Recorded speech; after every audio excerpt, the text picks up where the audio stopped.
바울이 쓴 편지 중에 대표가 되는 4개 편지가 있습니다.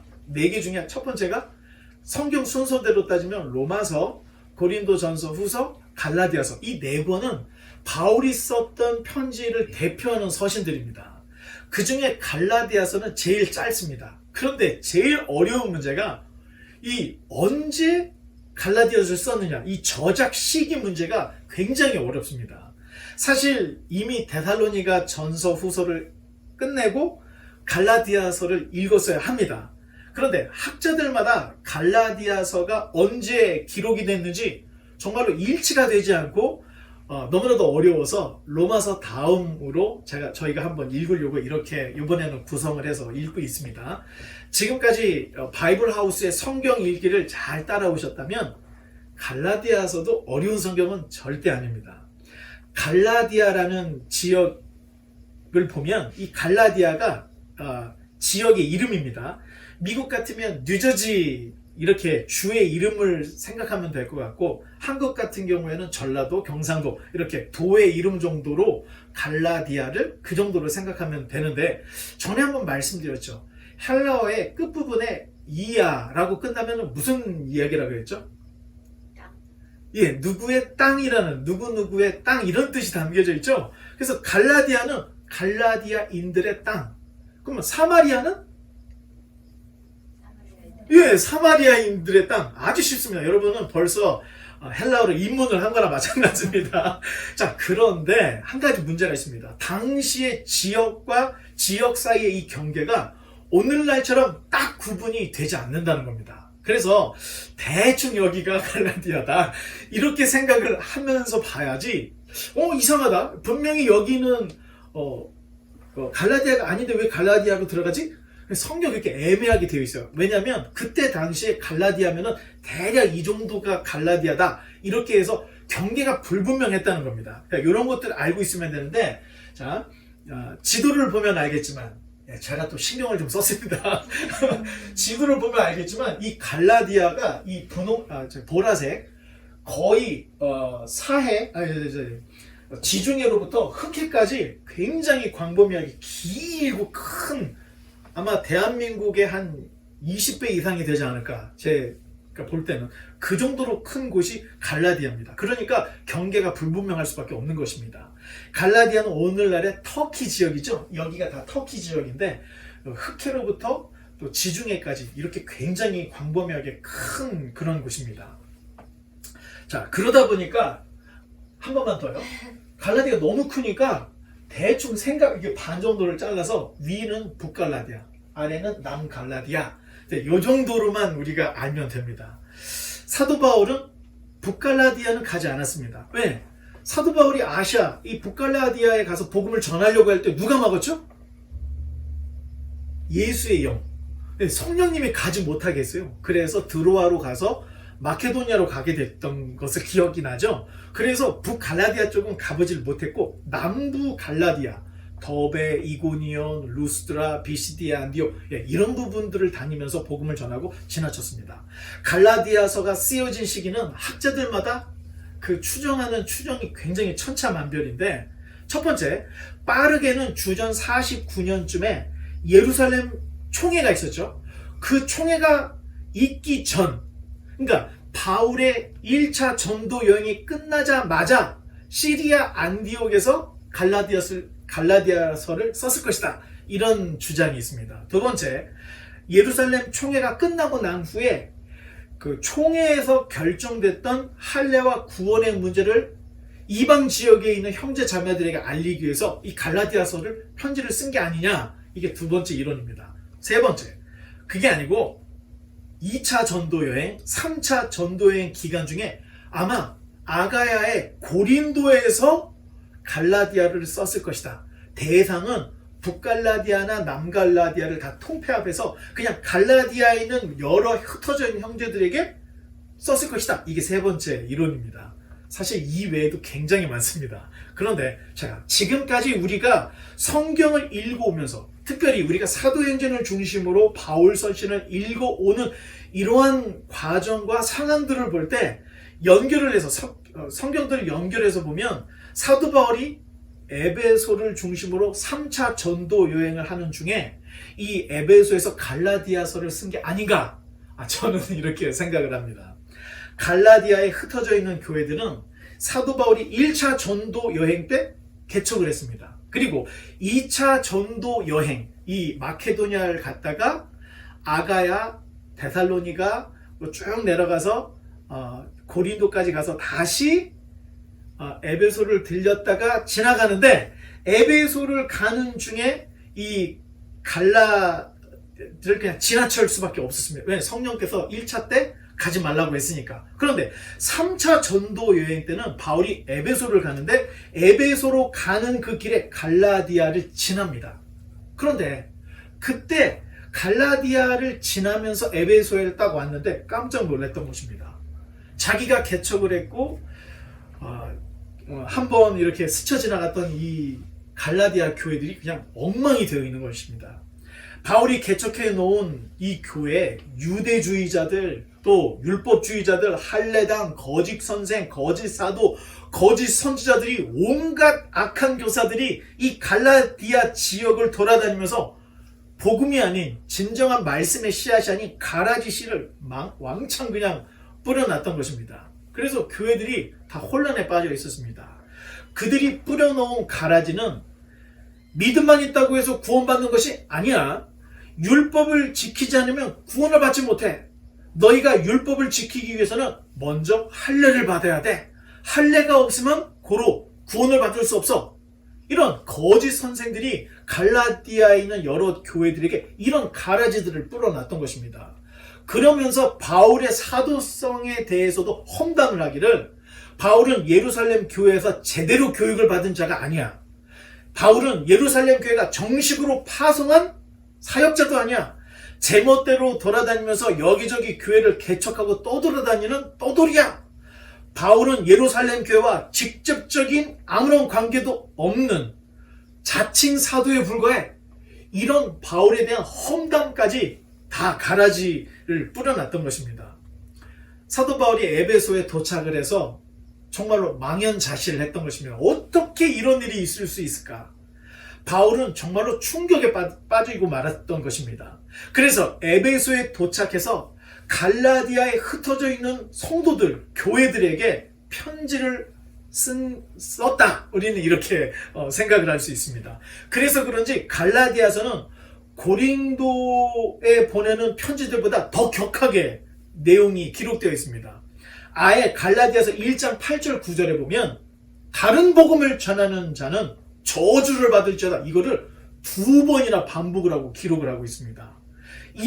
이런 내용들을 볼 때 사도 바울이 이 갈라디아서는 굉장히 이 격한 흥분 속에서 편지를 썼구나, 이런 것들을 우리가 볼 수가 있습니다. 자, 이제 갈라디아 내용을 한번 쭉쭉쭉쭉 한번 저희가 살펴보겠습니다. 바울이 이런 얘기를 하고 있습니다. 내가 베드로, 바나바와 베드로를 책망하는 일도 있다, 이런 얘기를 합니다. 왜? 베드로, 바나바가 유대인들 앞에서 이방인 형제들을 부끄럽게 하는 외식하는 행동을 했다는 거예요. 식사를 하다 갑자기 일어나서 도망가 버리는. 그래서 내가 베드로에게 책망을 해서, 이런 내용이 갈라디아에 있습니다. 또 율법의 행위로는 의롭다, 받을 수가 없다, 이거를 정확하게 얘기하고 있고, 우리는 율법에 대하여 죽은 자들이다. 또 아브라함은 율법이 있기도 전에 충성스러운 믿음을 가진 믿음의 조상이었다, 이거를 분명히 얘기를 해줍니다. 그리고 율법은 우리를 그리스도로 인도해준다. 자, 율법이 최종이 아니라 율법이 그리스도께로 우리를 인도해준다는 얘기를 하고 있다는 것입니다. 또 날, 달, 절기, 이런 거 그렇게 중요한 게 아니야, 이렇게 얘기를 하고 있고, 참 자유를 얻었다면 다시는 종의 멍에를 매지 말아야지. 거짓 선생, 거짓 사도들이 얘기한 거 듣고 너희들이 다시 그 멍에를 치면 되겠냐, 이런 책망을 하고 있습니다. 할례 받을 필요가 없다는 것을 몇 번을 얘기했냐, 예루살렘 총회에서도 있지 않았냐, 이런 것들을 상기시키면서 얘기를 하고 있고, 오직 사랑으로서 역사는 참된 믿음을 잃어버리지 말라, 이런 이야기. 또 사랑으로 서로 섬기면서 서로에게 종노릇하라, 이런 얘기. 또 성령을 쫓아 행하라, 헛된 영광을 위하여 격동하고 투기하지 말라. 우리가 가끔 이럴 때가 있습니다. 교회 사역 잘하려고 보다니까 패가 갈려가지고 교회 안에서 싸우는 일들, 이런 일들이 있지 말아야 된다는 것을 사도 바울이 계속해서 강조를 하고 있습니다. 또 스스로를 돌아보아 시험에 들지 않게 하라. 아니 사람이 교회에서 아우 집사님, 권사님, 장로님 하면 자기도 모르는 사이에 교만에 빠질 수 있다는 거예요. 그래서 스스로 자기 자신을 돌아보고 교만의 시험에 빠지지 않도록 늘 자기 자신을 돌아보라 이런 얘기를 하고 있고 또 너희가 서로 짐을 나누어 주라. 짐을 나누어 주면 어렵지 않다는 거예요. 혹시 여러분 경제적으로 어려운 일 당한 거 또 가정적으로 어려운 일 당한 거 입 다물면 아무도 모릅니다. 요즘. 그런데 내가 정말 학비가 부족해. 또 내가 뭐가 부족해. 이럴 때 같이 나누고 기도하고 연보도 걷고 도와주는 거. 이게 교회라는 겁니다. 이게 교회. 네가 알아서 먹고 살아. 네가 알아서 먹고 살아. 이것은 동호회예요. 동호회. 교회라는 것은 내가 정말로 경제적으로 어렵고 내가 심적으로 부담되고 힘들 때 얘기해서 같이 풀어나가는 게 교회라는 겁니다. 자, 그 다음에 그리스도의 법을 성취하라. 그리스도의 법, 사랑의 법을 서로 성취하라. 또 스스로 속이지 말라. 각자가 스스로의 일을 잘 살펴서 하라. 가르치는 사람들을 잘 받들어라. 여러분 중요합니다. 말을 아무리 좋은 내용을 가르쳐도 관계가 목회자나 선생하고 관계가 틀어지면 아무리 좋은 얘기라도 들리지 않게 됩니다. 그러니까 관계를 잘 가지라고 얘기를 하는 거고 또 사람이 무엇을 심든지 그대로 거둔다. 여러분 믿음 안에서 내가 무엇인가를 결정했다. 그 결정에 대한 책임이 자기에게 있다는 것을 알아야 된다는 것입니다. 전에도 한번 얘기했죠. 코로나 때 또는 주일에 내가 가서 예배를 드릴까 말까. 자기가 마음을 정하는 거예요. 가서 예배 드리다가 코로나 걸렸어. 누구에게 원망할 게 아니라는 겁니다. 내가 정말 하나님 사랑해서 예배 드렸는데 코로나 걸리면은 그 코로나 걸린 거에 대한 책임이 나에게 있는 거죠. 그렇지 않으면 안 나오면 되는 거예요. 또 주일날 내가 문을 닫았는데 너무 큰 타격이 생겼어.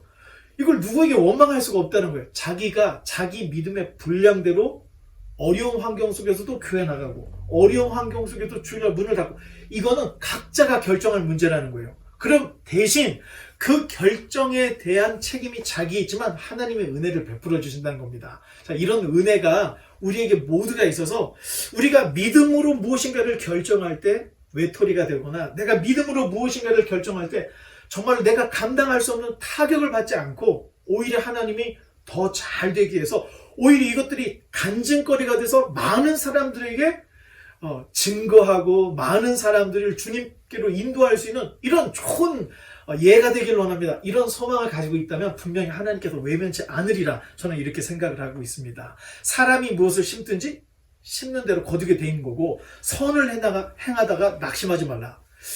여러분 그런 거 있잖아요. 지하철을 탔는데 기어다니면서 한 푼 줍쇼 했어요. 근데 보니까 옆 건물에서 들어올 때는 걸어서 들어오더니 여기 들어와서는 갑자기 다리를 저는 거예요.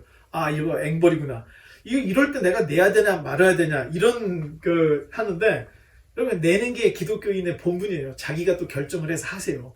내가 낸 거는 하나님이 긍휼히 여기고 사랑을 베푼 걸 하나님 보신다는 거예요. 대신 내가 낸 거를 받은 사람이 내가 낸 연보나 이런 것들을 가지고 다른 짓을 하든 뭐를 하든 이거는 그 사람 문제라는 거예요.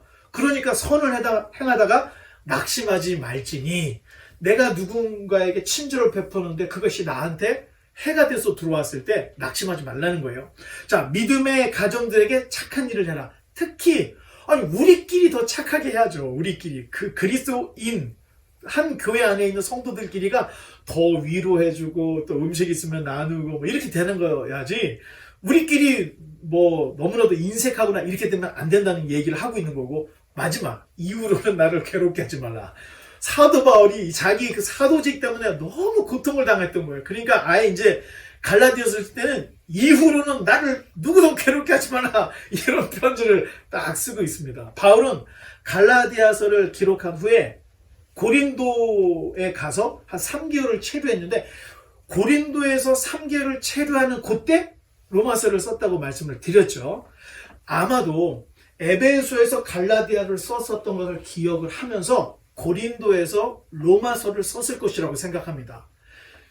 성경을 신약 성경은 특히 바울 서신은 두꺼운 거부터 얇은 거 순으로 되어 있기 때문에 로마서, 고린도 전서, 후서, 갈라디아서를 읽으면 책이 다 제각각으로 독립된 책으로 읽혀지게 됩니다. 그런데 성경에서 바울이 언제 이것을 썼는지 그거 연대를 잘 추정을 해서 우리가 지금 사도행전 읽는 거에 맞춰서 성경을 읽으면 어떤 일이 벌어지냐면 로마서라는 것이 한 번에 나온 게 아니라는 걸 알게 됩니다. 이번 주에 갈라디아서를 읽으면 지난주에 읽었던 로마서가 더 명확해집니다. 왜? 갈라디아가 원본입니다. 갈라디아서를 쓰고 이것을 토대로 로마서를 썼기 때문에 이제 갈라디아서를 딱 읽어보면 이야, 이런 내용들에서 시작을 해서 로마서가 쓰여졌구나, 이런 것들을 알게 됐는데, 제일 처음에 쓰여진 서신들로 봤을 때는 데살로니가 전후서를 제일 먼저 썼던 것이고, 그 다음에 갈라디아서, 그 다음에 고린도 전서 후서, 로마서, 이런 순으로 읽어나가면 바울의 신학이 보입니다. 바울의 신학이 점점 이렇게 성장을 하고 있다는 것을 알게 되고, 믿음이라는 것 단어로 이해할 게 아니고 상황으로 이해해야 되고 문맥으로 이해한다는 것을 딱 알게 될 수가 있는 것입니다. 오늘 율법과 복음에 대한 명확한 정의를 확립을 해야 됩니다, 여러분. 자, 여러분 기지개 한번 펴시고, 오늘 절대 설교가 길지 않습니다. 제가 평소에 준비하던 절반밖에 준비를 하지 않았기 때문에 이제 곧 끝날 거고, 우리가 대림절 행사를 이걸 절기를 좀 해보려고 하다가 시간이 조금 더 갔지만 조금 해보세요. 자, 그러면 율법과 복음에 대한 명확한 정의를 지금 이 시간에 여러분이 명확하게 구분을 할 수 있어야 되는데, 바울이 고린도 전서후서 그리고 로마서, 갈라디아에서 가르치는 율법과 복음의 관계를 우리가 명확하게 구분하고 또 명확하게 알 수가 있어야 됩니다. 율법을 지키는 것은 율법을 지켜서 의롭게 되는 것이 아니라 세상 사람과 구별이 되고 거룩하고 건강하고 건전한 삶에 유익이 되기 때문에 율법을 지키라는 것입니다. 율법을 지킨다고 해서 의롭게 되는 것도 아니고 율법을 지킨다고 해서 구원받는 게 아니라는 것입니다. 단 율법에서 먹으라고 하는 거, 먹지 말라는 거 구별해서 먹으면 장수합니다. 그게 오늘날의 영양학에서도 판명이 나고 있습니다. 과학적으로도. 특별히 이 시대에 로마인들의 평균 수명이 몇 살인지 아세요? 정현 형제? 로마인들의 평균 연령? 28살이에요. 그냥 막 잡아먹고 난잡한 성행위 이런 것 때문에 전쟁으로 죽고 해서 남자들이 28살 정도면 다 죽었다는 거예요. 그때 당시에. 그런데 유대인들의 마을에는 머리가 흰 노인들이 있었다는 거예요. 왜냐? 하나님이 먹으라는 거, 먹지 말라는 걸 구분해서 독성이 없는 것을 먹고 하나님이 하지 말라는 것 안 하고 사니까 안전하게 살아서 머리가 흰 백발이 되는 이런 노인들이 유대 마을에는 있었다는 겁니다. 자, 분명히 잘 구별해야 할 게, 율법을 지키면 거룩해지고 율법을 지키면 또 우리가 구별되고 또 건강하고 유익한 이런 삶을 살 수가 있다는 겁니다. 단 율법을 지켰다고 구원에 의에 이르는 것이 아니라는 것입니다.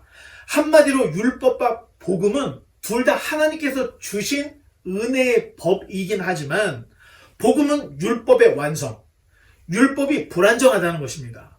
하지만 이 복음은 율법이 완성된 진정한 모습이 복음이에요. 복음을 통해서만 의로워지고 복음을 통해서만 구원의 길로 나아갈 수 있고 복음을 통해서만 하나님의 자녀가 될 수 있는 것입니다. 예를 들어서 여러분 이렇게 이제 한번 예를 들어보겠습니다. 여러분이 지금 정리하는 과정에 도움이 될 것 같아서 제가 이런 예를 하나 드리는데, 자, 제가 예수님을 잘 믿는 사람이었습니다. 그런데 친구들과 어울려서 놀다가 마약에 손을 댔던 거예요. 자, 물론 우리가 제 미래를 점칠 수는 없지만 이 친구의 미래를 우리는 저의 미래를 대충 짐작을 할 수 있습니다. 분명히 마약 때문에 마약을 하려고 계속 어디서 돈을 훔치든가 할 것이고 계속해서 이 마약에 빠질 것이고 교회는 안 나갈 것이고 성경은 멀리하게 될 것이고 대충 이런 스토리가 마약을 잘못 건드렸을 때 이런 문제가 생길 수 있다는 것입니다. 마약을 한다고 해서 성경에 마약하면 죄다 이런 문구 없습니다. 그러나 마약은 사람을 완전히 피폐하게 하고 배려 망친다는 것을 상식적으로 우리는 다 알고 있습니다. 이 친구, 저의 이 미래가 과연 어떻게 될 것인가? 여러분, 오늘 카톡의 주제가 바로 이겁니다. 예수님을 잘 믿던 사람이 잠깐 삐딱해서 마약을 해버린 거예요. 그런 마약의 중독자가 됐을 때 이 사람이 과연 어떻게 될 것인가? 이 카톡 시간에 우리가 한번 이런 것들을 이야기를 나눠보려고 합니다. 이런 사례들이 아마 꼭 마약이 아니라도 뭐 여러 가지 중독성이 있는 것들로 따지면 굉장히 많이 있습니다. 이런 것들하고 그렇다 이 얘기를 왜 하냐면 믿음과 율법의 경계를 우리가 한번 잘 구분하고 율법 없이 복음만으로도 안 되고 복음만으로도 안 된다는 것을 이야기하기 위해서 이 두 가지가 다 있어야 된다는 것을 얘기하려고 여러분과 지금 이런 예를 들은 얘기인데 성경을 읽어보면 성경 어디에도 술, 담배를 죄로 규정하지는 않습니다. 하지만 자신이 술을 제어하지 못할 때 우리 신문지상에 너무 많이 보잖아요. 정말로 자기가 감당할 수 없는 일을 저지르는 일들이 정말로 종종 있는 것을 볼 수가 있고 또 담배는 특별히 이 유전인자가 타고나서 담배를 펴도 건강한 사람들이 가끔 있는 것 같아요. 그런데 거의 대부분은 이 담배가 굉장히 건강에 치명적이어서 자기 수명대로 못 살고 암이나 염증으로 중간에 죽게 만들어버린다는 것입니다. 사실 우리가 즐기는 기호식품들이 우리 신앙이나 믿음에 그렇게 큰 영향을 미치지 않는다고 생각할 수 있습니다. 왜? 성경에 담배, 술, 마약했다고 죄라고 규정을 짓지 않기 때문에. 하지만 이것을 알아야 됩니다. 인류의 타락은 선악을 알게 하는 나무를 잘못 먹어서 시작이 됐다는 것입니다. 그 열매를 먹은 게 그렇게 대수로운 일이 아닐 수 있습니다. 뭐 사과같이 생긴 열매 하나 먹었을 건데 그게 얼마나 대단하겠습니까? 하지만 그 선악을 알게 하는 그 나무의 열매 먹은 게 원죄가 되어서 인류 전체가 타락에 빠지고 죄에 빠지는 죄의 노예가 되었다는 것입니다. 그렇다면 내가 예수님을 믿고 있는데 거룩하지 않게 사는 게 치명적인 문제를 일으킬 수 있다는 겁니다. 내가 이미 믿음을 가지고 있는데 내 삶이 세속적인 거에 너무 노출되어 있을 때 이 믿음이 옅어지고 깨어지고 흔들릴 수 있다는 것입니다. 그런 의미에서 율법을 붙잡자는 의미지 율법이 복음만큼의 의의가 있다 이게 아니라는 얘기예요. 자, 요거를 여러분들이 잘 구분을 하면 율법과 복음이 이런 차이가 있구나. 여러분들이 이런 것들을 조금 더 명확하게 이해를 할 수가 있다고 생각합니다. 따라서 육신의 열매는 현저합니다. 쭉 사도 바울이 갈라디아에서 얘기를 하고 있는데 음행, 누추, 호색, 우상, 술수, 원수, 분쟁, 시기, 분노, 당파, 분리, 질투, 이단, 주정, 방탕. 자, 이런 것들이 다 육신의 열매들이라는 거예요. 그런데 이에 반면 성령의 열매들도 분명하게 현저합니다. 사랑, 희락, 화평, 인내, 자비, 양선, 충성, 온유, 절제. 그러니까 자, 예수님 믿어요? 네. 우리는 이 사람이 정말로 예수님 믿는지 안 믿는지 몰라요. 그런데 알 수 있는 것은 이 사람의 삶의 열매를 보면 한 사람이 정말로 예수님을 믿고 있는지 아닌지를 우리가 알 수 있다는 얘기입니다. 그런 차원에서 복음과 율법을 구분을 하면 오해가 생기지 않는다는 겁니다. 이제 말씀의 결론을 맺겠습니다. 사실 율법과 복음은 어떻게 생각하면 종이 한 장 차이입니다. 그렇다고 율법에 무게중심을 두어버리면 율법주의자 내지는 율법의 종이 되어버립니다. 그렇다고 율법 없는 복음은 있을 수 없다는 것까지 생각을 해야 됩니다. 어떻게 생각하면 동면의 양면이라고 생각을 하면 되는데 세워져 있는 동전이 아니라 눕혀져 있는 동전으로 생각을 하면 좋습니다. 왜? 세워져 있으면 동등한 위치가 되니까 눕혀놓으면 진짜 동전의 모습은 복음이고 이 밑에 베이직으로 깔려있는 게 율법이다. 그래서 바울이 율법은 우리를 그리스도께로 인도한다. 이 얘기를 했던 것입니다. 여러분이 잘 정리를 해야 됩니다. 믿음이라는 것은 추상 명사이기 때문에 한마디로 정의하기 어렵습니다. 하지만 내가 믿음이 있다면 그 믿음의 결과로서 열매들이 나오게 되어 있는데 열매로 나무를 안다고 예수님이 말씀을 하셨던 것입니다. 바라기는 우리 모두가 하나님이 기뻐하시는 성령의 열매 또 믿음의 열매를 풍성히 맺혀서 좌로나 우로나 치우치지 않고 곁길로 가지 않고 딴 길로 가지 않고 되돌아가지 않고 믿음의 길로 하나님 나라를 향해서 우리 모두가 함께 지어져 나가고 함께 나아갈 수 있는 우리 모두가 되기를 주님의 이름으로 간절히 축원합니다. 이 시간 함께 기도하며 주님 앞에 나아갈 때 율법과 복음의 차이가 종이 한 장이라면